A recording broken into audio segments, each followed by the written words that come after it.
بسم اللہ الرحمن الرحیم۔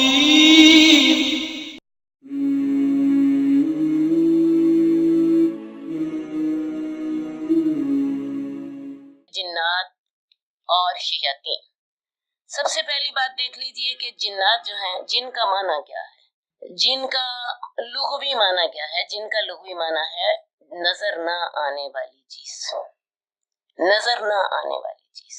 اور یہ لفظ جو ہے، جن کا لفظ جو ہے، یہ قرآن مجید میں 19 دفعہ آتا ہے، 19 دفعہ قرآن مجید میں یہ آتا ہے، اور بہت سی آیات میں اللہ تعالیٰ نے اس کا ذکر کیا ہے۔ مثال 2-3 جگہ بتا دیتی ہوں آپ کو۔ سورہ رحمان میں فَبِأَيِّ آلَاءِ رَبِّكُمَا تُكَذِّبَانِ، تم اپنی رب کی کون کون سی نعمتوں کو جھٹلاؤ گے؟ یا معاشر الجن والانس، اے انسانوں اور جنوں کی جماعت، جنوں کا وجود ہے نا۔ اسی طرح آپ دیکھیں قرآن مجید میں ایک پوری سورت ہے جنوں کے حوالے سے، جس کا نام سورہ جن ہے، اور اس میں اللہ تعالیٰ نے واقعہ بیان کیا ہے کہ ایک دفعہ رسول اللہ صلی اللہ علیہ وآلہ وسلم جو ہیں وہ فجر کی نماز پڑھا رہے تھے، اور کچھ جنوں نے آپ کی تلاوت سنی اور آپ پر ایمان لیا، اور جا کر انہوں نے اپنے لوگوں کو اس کی تبلیغ بھی کی۔ وہاں یہ واقعہ بڑی تفصیل سے، سورہ جن میں یہ واقعہ بڑی تفصیل سے موجود ہے۔ لہٰذا پہلی بات تو یہ ہے کہ جن جو ہوتے ہیں یہ ہمیں نظر نہیں آتے، لیکن ان کا وجود تو ہے۔ قرآن مجید میں ایک اور جگہ پہ اللہ تعالیٰ کہتے ہیں مَا خَلَقْتُ الْجِنَّ وَالْإِنسَ إِلَّا لِيَعْبُدُونِ، میں نے جن و انسان کو صرف اپنی عبادت کے لیے پیدا کیا۔ وہاں بھی جنوں کا ذکر ہے قرآن مجید میں۔ سورہ احقاف میں جنوں کا ذکر ہے۔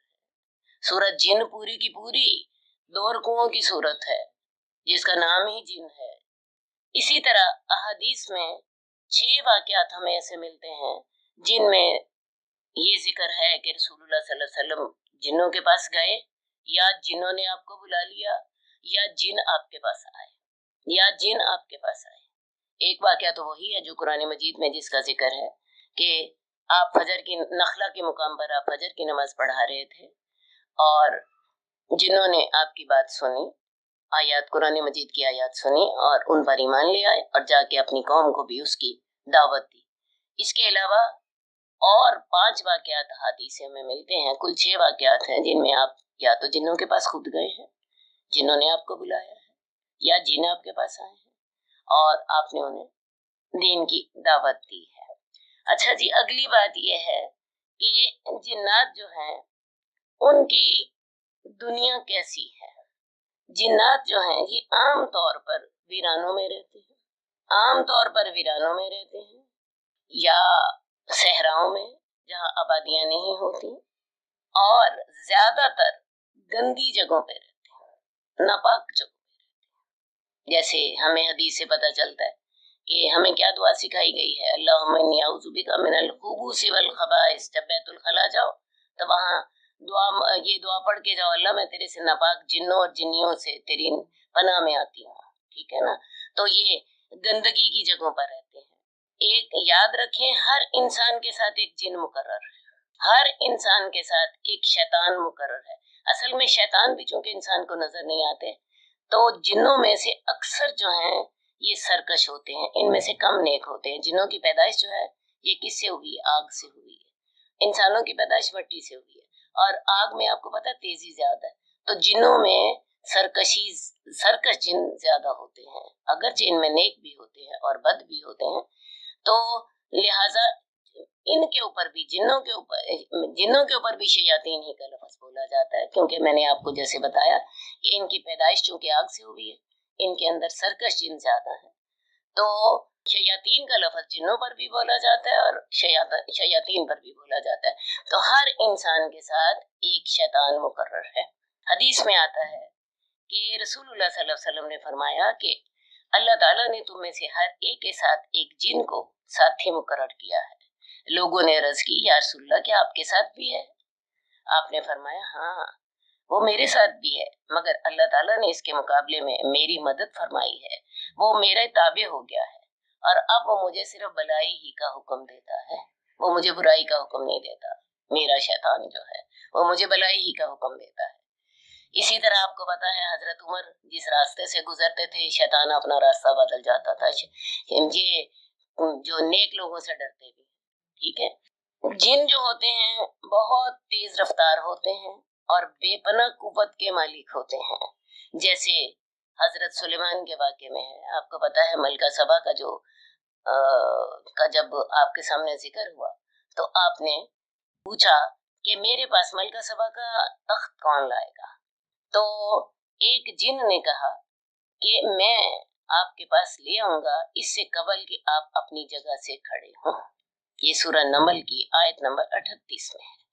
تو بیت المقدس سے 1500 میل کا فاصلہ طے کر کے جن یمن جب جائے گا اور عظیم الشان تخت کو لائے گا اور اتنی مدت میں واپس آ جائے گا کہ جتنی مدت میں حضرت جبریل اپنے دربار سے اٹھیں، اپنے مقام سے اٹھیں، تو یہ کام تو آج کل کا طیارہ بھی انجام نہیں دے سکتا.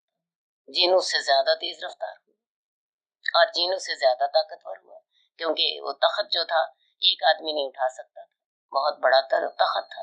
وہ طاقتور بھی ہوتے ہیں، تیز رفتار بھی ہوتے ہیں، اور یہ ہمیں قرآن مجید سے پتہ چلتا ہے. اسی طرح حضرت سلیمان ہی کے ذکر میں قرآن مجید میں آتا ہے کہ بہت سے جن حضرت سلیمان کے فرما بردار تھے اور وہ اس کے لیے بہت کچھ بناتے تھے. قرآن مجید کی آیت یہ آپ کو بتا دیتی ہوں. یعملون لہ ما یشاء من محارب و تماثیل و جفان کالجواب و قدور الراسیات.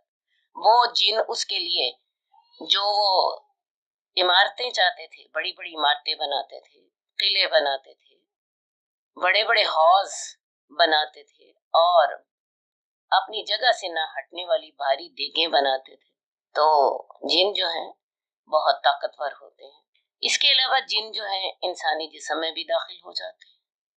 یہ قوت بھی ان کے پاس ہے کیونکہ شیطان انسان کے جسم میں ایسے چلتا ہے جیسے خون چلتا ہے، جسم کے اندر داخل ہو جاتے ہیں. جن جو ہوتے ہیں یہ پرواز بھی کر سکتے ہیں.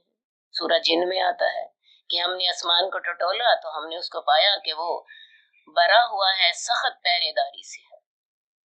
اور میں نے آپ کو پچھلی دفعہ بتایا تھا کہ جن بعض اوقات آسمان سے غیب کی خبریں سن لیتے ہیں. ایک جن کے اوپر دوسرا جن بیٹھتا ہے، دوسرے کے اوپر تیسرا بیٹھتا ہے اور تیسرے کے اوپر چوتھا بیٹھتا ہے اور یہ لوگ آسمان تک پہنچ جاتے ہیں. ٹھیک ہے. تو یہ آسمان کو ٹٹولتے ہیں. جنات اپنی شکل و صورت بھی تبدیل کر لیتے ہیں. بعض اوقات جن انسانوں کی شکل میں آ جاتے ہیں. جب جو ہے رسول اللہ صلی اللہ علیہ وسلم کے قتل کی سازش ہو رہی تھی تو اس وقت جن انسانی شکل میں آیا تھا اور اس میٹنگ میں شریک تھا. اس کے علاوہ جب جنگ بدر ہوئی ہے تو سراقہ بن مالک کی شکل میں جن موجود تھا. رسول اللہ صلی اللہ علیہ وسلم نے حضرت ابو ہریرہ کو ایک دفعہ ڈیوٹی دی تھی کہ تم یہ جو ہے خوراک کا ڈھیر تھا اس کی حفاظت کرو. تو آپ کو پتا ہے ایک آدمی آیا تھا چوری کرنے کے لیے، تو چوری کر کے تو وہ چلا گیا. حضرت ابو ہریرہ اسے پکڑنے لگے تو اس نے بڑی منتیں کی کہ میں بڑا غریب ہوں، میرے بچے چھوٹے ہیں، مجھے یہ ہے وہ ہے. چلا گیا. اور رسول اللہ صلی اللہ علیہ وسلم نے اگلے دن حضرت ابو ہریرہ سے پوچھا کہ بتاؤ کیا معاملہ ہوا. تو حضرت ابو ہریرہ نے بتایا کہ رات کو ایک آدمی آیا تھا، چوری کرنے لگا تھا، میں اسے پکڑنے لگا تو اس نے بڑی میرے سامنے منتیں وغیرہ کی. اللہ کے رسول نے کہا تمہارے پاس آج وہ پھر آئے گا. اگلے دن پھر آیا، پھر چوری کر کے جانے لگا. حضرت ابو ہریرہ نے پکڑ لیا، وہ اسے پھر ترلے منتیں کر کے تو چلا گیا. اللہ کے رسول نے کہا تمہارے پاس پھر آئے گا. تیسرے دن پھر آیا. تو یہ شیطان تھا. رسول اللہ صلی اللہ علیہ وسلم نے جب تیسری دفعہ وہ تیسرے دن وہ آیا اور حضرت ابو ہریرہ نے اسے پکڑا تو اس نے حضرت ابو ہریرہ کو کہا کہ میں تمہیں ایک بات بتا دیتا ہوں، اگر تم آئندہ اس کا خیال رکھو تو تمہاری چیزیں چوری نہیں ہوں گی. تم آیت الکرسی پڑھ لیا کرو. ٹھیک ہے. تو رسول اللہ صلی اللہ علیہ وسلم نے فرمایا کہ یہ شیطان تھا، وہ ہے تو جھوٹا لیکن اس نے یہ بات سچی کہی. جو جن ہوتے ہیں اپنی شکلیں بدل لیتے ہیں. یہ سانپ کی شکل میں آ جاتے ہیں، بچھو کی شکل میں آ جاتے ہیں، اونٹ کی شکل میں آ جاتے ہیں. اس کے علاوہ کالے کتے کی شکل اختیار کر لیتے ہیں، بلکہ چیل، کوا، چوہیا اس کی شکل بھی اختیار کر لیتے ہیں. آپ کو پتہ ہے یہ تمام جانور حرم میں بھی مارنے کی اجازت ہے. یہ حرم میں بھی مارنے کی اجازت ہے. ہاں ایک بات ضرور ہے کہ شیاطین یا جنات رسول اللہ صلی اللہ علیہ وسلم کی شکل اختیار نہیں کر سکتے. آپ کو پتہ ہے بری خوابیں شیطان کی طرف سے ہوتی ہیں، اور شیطان خوابوں میں آ کے انسان کو ٹھیک ٹھاک تنگ کرتے ہیں. لیکن ایک بات اللہ کے رسول صلی اللہ علیہ وسلم نے ہمیں بتائی ہے کہ شیاطین یا جن میری شکل اختیار نہیں کر سکتے، لہٰذا جس کو رسول اللہ صلی اللہ علیہ وسلم خواب میں نظر آئے تو اس کو رسول اللہ صلی اللہ علیہ وسلم ہی خواب میں نظر آئے تھے. اگلی بات یہ ہے کہ جنات جو ہیں عالم الغیب نہیں ہوتے، کیونکہ حضرت سلیمان نے جب جنات کی ڈیوٹی لگائی تھی ہیکل بنانے کی، تو آپ کو پتہ ہے حضرت سلیمان تو فوت ہو گئے تھے اور شیاطین کو پتہ نہیں چلا. اور جب وہ ختم ہو گئی، عمارت ختم ہو گئی، تو تب انہیں احساس ہوا کہ اوہو حضرت سلیمان تو فوت ہو چکے ہیں اور ہم ایسے ہی اتنی دیر تک عذاب میں مبتلا رہے. تو شیاطین جو ہوتے ہیں یا جن جو ہوتے ہیں علم غیب نہیں جانتے ہوتے ہیں. اب یہ ہے کہ شیاطین کھاتے، یہ جو جنات ہوتے ہیں یہ کھاتے کیا ہیں؟ جنوں نے رسول اللہ صلی اللہ علیہ وسلم سے اپنی خوراک کے متعلق پوچھا تو رسول اللہ صلی اللہ علیہ وسلم نے فرمایا کہ تمہاری خوراک ہر وہ ہڈی ہے جس پر اللہ کا نام لیا گیا ہو، وہ تمہارے ہاتھ میں آتے ہی گوشت سے بھر جائے گی، اور تمہارے جانوروں کا چارہ مینگنیاں ہیں. اسی لیے رسول اللہ صلی اللہ علیہ وسلم نے صحابہ کو منع فرما دیا تھا کہ تم جو ہے ہڈیوں کے ساتھ اور مینگنیوں کے ساتھ، گوبر کے ساتھ تم نے استنجا نہیں کرنا، کیونکہ یہ تمہارے جن بھائیوں کی خوراک ہے. یہ تمہارے جن بھائیوں کی خوراک ہے. ہر وہ نوالا جنات کی خوراک ہوتا ہے جو زمین پر گر جائے اور اسے اٹھا کر نہ کھایا جائے. اسی طرح جو شخص بائیں ہاتھ سے کھاتا ہے، یہ بھی جنوں کا طریقہ ہے، جن بھی بائیں ہاتھ سے کھاتے ہیں، کیونکہ رسول اللہ صلی اللہ علیہ وسلم نے فرمایا تھا تم میں سے کوئی بھی بائیں ہاتھ سے نہ کھائے، کیونکہ شیطان اپنے بائیں ہاتھ سے کھاتا اور پیتا ہے. کھانے کے وقت اگر بسم اللہ نہ پڑھی جائے تو جنات انسان کے کھانے میں شریک ہو جاتے ہیں، اور جب انسان بسم اللہ پڑھ لیتا ہے اور کھانے کے وقت بھی اللہ کا ذکر کرتا ہے تو شیطان اپنے ساتھیوں سے کہتا ہے کہ نہ تو تم یہاں پر کوئی بے رات رہ سکتے ہو. انسان اپنے گھر میں داخل ہوا، اللہ کا نام لیا، کھانا کھاتے وقت اللہ کا نام لیا، تو شیطان اپنے دوسرے ساتھیوں سے کہتا ہے اب نہ تو تمہارے لیے رات کا قیام ہے نہ رات کا کھانا. لیکن جب انسان گھر میں داخل ہوتے وقت اللہ کا نام نہیں لیتا تو شیطان کہتا ہے تم نے رات کا قیام پا لیا.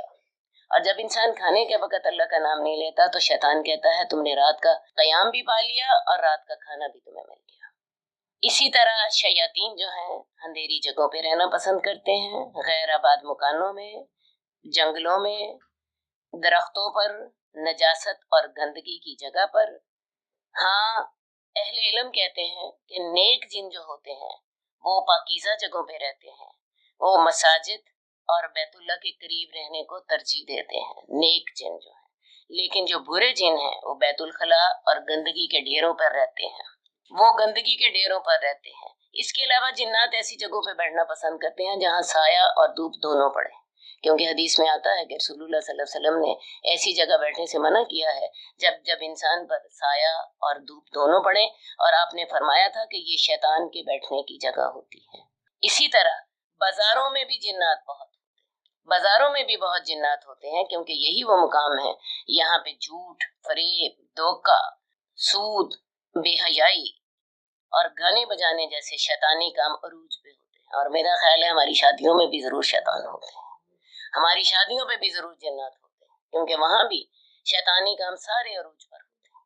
ہر غلط کام جہاں پہ ہو رہا ہوتا ہے وہاں پہ جنات اور شیطان ہوتے ہیں. میں نے آپ کو بتایا شاید جنات کے لیے بھی شیاطین کا لفظ استعمال ہوتا ہے، کیونکہ جنات میں سے اکثر سرکش جن ہیں، اور جیسے شیاطین ہمیں نظر نہیں آتے ویسے جن بھی نظر نہیں آتے. ہماری شادیوں پہ ضرور جنات ہوتے ہیں، بازاروں میں جنات ہوتے ہیں. اسی لیے حدیث میں آتا ہے کہ رسول اللہ صلی اللہ علیہ وسلم نے فرمایا کہ بازار میں داخل ہونے والے پہلے شخص اور بازار سے نکلنے والے آخری شخص نہ بنو، بلکہ بازار جانا ہو بہت تھوڑی وقت کے لیے جائیں، کیونکہ اللہ تعالیٰ کو سب سے زیادہ جو جگہ ناپسند ہے وہ بازار ہیں، کیونکہ بازار میں حرام کام، جھوٹ، سود، گانے بجانے، بے حیائیاں، بے پردگیاں ساری ہوتی ہیں. بعض جنات ایسے بھی ہوتے ہیں جو لوگوں کے گھروں میں رہائش اختیار کر لیتے ہیں، جیسا کہ حدیث میں آتا ہے کہ ایک نوجوان نے اپنے گھر میں ایک سانپ کو مارا جو کہ در حقیقت جن تھا. رسول اللہ صلی اللہ علیہ وسلم کو جب اس واقعے کی خبر ملی تو آپ نے فرمایا کہ مدینے میں جنات کا ایک گروہ اسلام قبول کر چکا ہے، تو جو بھی ان گھروں میں رہنے والے جنوں میں سے کسی کو پائے تو اسے 3 دن تک گھر چھوڑنے کا کہے، 3 دنوں کے بعد اگر وہ بعد میں بھی نظر آئے تو اسے قتل کر دے، کیونکہ وہ شیطان ہے، ٹھیک ہے۔ تو لہٰذا جن جو ہوتے ہیں یہ سانپوں کی شکل میں آ جاتے ہیں، میں نے آپ کو بتایا کتے کی شکل میں آ جاتے ہیں، چیل کی شکل میں آ جاتے ہیں، چوہیا کی شکل میں آ جاتے ہیں، اونٹ کی شکل میں آ جاتے ہیں، بچھو کی شکل میں آ جاتے ہیں، اور وہ 5 جانور جن کو حرم میں بھی قتل کرنے کی اجازت ہے وہ ان تمام کی شکلوں میں شیطان بھی ہوتے ہیں، اسی لیے شریعت نے انہیں احرام کے ساتھ حرم کے اندر بھی قتل کرنے کی اجازت دی ہے۔ میں آپ کو بتاؤں جنوں والی باتیں کوئی اتنی عجیب بھی نہیں ہوتی۔ میری والدہ کے ساتھ جن رہتے تھے اور والدہ میں بتاتی ہیں، امی جان جو تھیں حافظ تھی ماشاءاللہ، اور ہر وقت قرآن پڑھتی رہتی تھی۔ انہوں نے اپنے شوق سے قرآن شادی کے بعد حفظ کیا تھا، اکیلے بچوں کے ساتھ ایسا کرتی کہ جتنا قرآن مجید یاد کر لیتی اتنا نماز میں پڑھ لیا کرتی، بچے کو سامنے لٹایا ہوتا تھا جائے نماز پر، اور ساتھ ہی اپنا منزل پانچوں نمازوں میں دہراتی رہتی تھی۔ تو ہمارے والد صاحب ادھر لاہور ہوتے تھے، امی جان گاؤں میں ہوتی تھی۔ ہمارا گاؤں جو ہے نا کیلیاں والا ہے، جس کی وجہ سے ہم سب کیلانی کہلاتے ہیں، ٹھیک ہے۔ تو امی جان جو رہتی ہوتی تھی، بڑا سا ہمارا کمرہ تھا، مجھے بھی یاد ہے، میری پیدائش بھی وہیں کی ہے، اور پہلے زندگی کے 5 سال میں نے گزارے ہوئے ہیں وہاں پر۔ مجھے ابھی بھی یاد ہے کہ وہ بڑا سا گھر ہوتا تھا، بڑا سا کمرہ ہوتا تھا، اور اس کے پیچھے کوٹھریاں ہوتی تھی۔ تو امی جان ہمیں بتاتی ہیں کہ ان کوٹھریوں میں جن ہوتے تھے، اور ان جنوں کی ہمیں بعض اوقات شور کی بھی آوازیں آتی تھی، لیکن وہ جن امی جی کو تنگ نہیں کرتے تھے، وہ جن امی جان کو تنگ نہیں کرتے تھے، کیونکہ میں نے آپ کو بتایا کہ وہ جن جو تھے نیک تھے۔ ایک بات، دوسری بات ہے امی جان ہر وقت قرآن مجید پڑھتی رہتی تھی، تو وہ ان کے ساتھ روٹین کے ساتھ رہتے تھے۔ باقی یہ ان جنوں کی بات ہے جو نیک ہوتے ہیں، جو بد جن ہوتے ہیں وہ تنگ بھی کرتے ہیں۔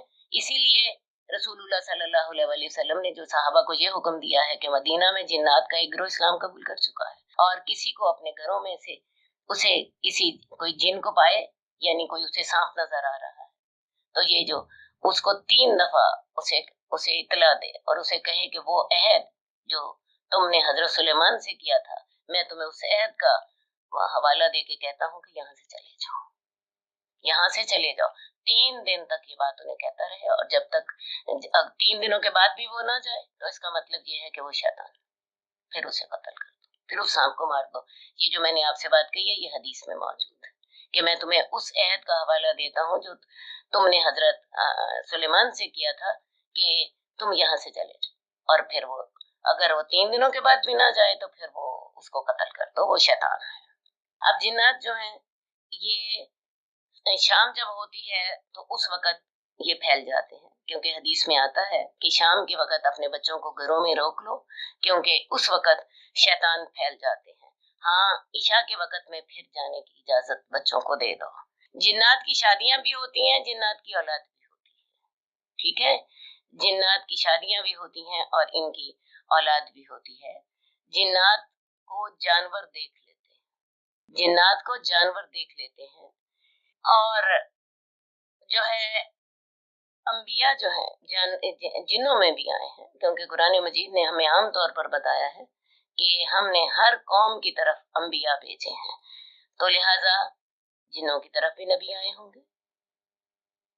کئی انبیاء ایسے ہیں جو کہ جن اور انسان دونوں میں سے تھے، دونوں کی طرف تھے، مثلا حضرت سلیمان، مثلا رسول اللہ صلی اللہ علیہ وسلم، ٹھیک ہے۔ اس کے علاوہ میں آپ کو بتاؤں جنات میں مومن بھی ہوتے ہیں، کافر بھی ہوتے ہیں۔ قرآن مجید اس کا ذکر کرتا ہے، وَأَنَّا مِنَ الْمُسْلِمُونَ وَمِنَ الْقَاسِطُونَ، ہم میں سے فرما بردار بھی ہیں اور ہم میں سے نافرمان بھی ہیں۔ نیک جن جو ہوتے ہیں دوسروں کو اللہ کا پیغام بھی پہنچاتے ہیں، جیسے سورہ جن میں ہے کہ ان لوگوں نے رسول اللہ صلی اللہ علیہ وسلم سے قرآن کی تلاوت سنی اور اپنی قوم کو بھی اللہ کا پیغام پہنچایا، ٹھیک ہے۔ جنات کو موت بھی آتی ہے، کل نفس ذائقۃ الموت، ہر شخص نے موت کا ذائقہ چکھنا ہے۔ مومن جن جنت میں جائیں گے اور کافر جن جہنم میں جائیں گے، اور ان دونوں سے حساب کتاب بھی ہوگا، جو مومن ہوں گے وہ جنت میں اور جو کافر ہوں گے وہ دوزخ میں۔ ایک سوال اب پیدا ہوتا ہے کہ جب جن خود آگ سے پیدا ہوئے ہیں تو ان کو آگ کیا نقصان دے گی؟ دے گی کیسے؟ میں آپ کو ایک مثال دیتی ہوں. آپ مٹی سے پیدا ہوئے، بتاؤ پیدا ہوئے ہو مٹی سے کہ نہیں؟ ہوئے ہو نا. اب آپ کو کوئی مٹی کا ڈیلا اتنا پکڑ کے مارتا ہے، آپ کو لگتا ہے کہ نہیں لگتا؟ آپ تو مٹی سے پیدا ہو. اسی طرح جن بھی آگ سے پیدا ہوئے ہیں، آگ انہیں تکلیف دے گی. بہرحال آج میں نے آپ کو اتنا بتانا تھا کہ جنات کا وجود ہے، جنات کی اولاد ہوتی ہے، جنات کی شادیاں ہوتی ہیں، جنات نیک ہوتے ہیں، جنات بد ہوتے ہیں، جنات کا حساب کتاب ہے، اور جنات کھاتے ہیں، پیتے ہیں، رہتے ہیں. اب اگلا ہمارا جو موضوع ہوگا وہ ہوگا کہ جادو کا علاج ہم نے کیسے کرنا ہے. انشاءاللہ تعالی اللہ نے زندگی دی تو یہ موضوع انشاءاللہ چلے گا.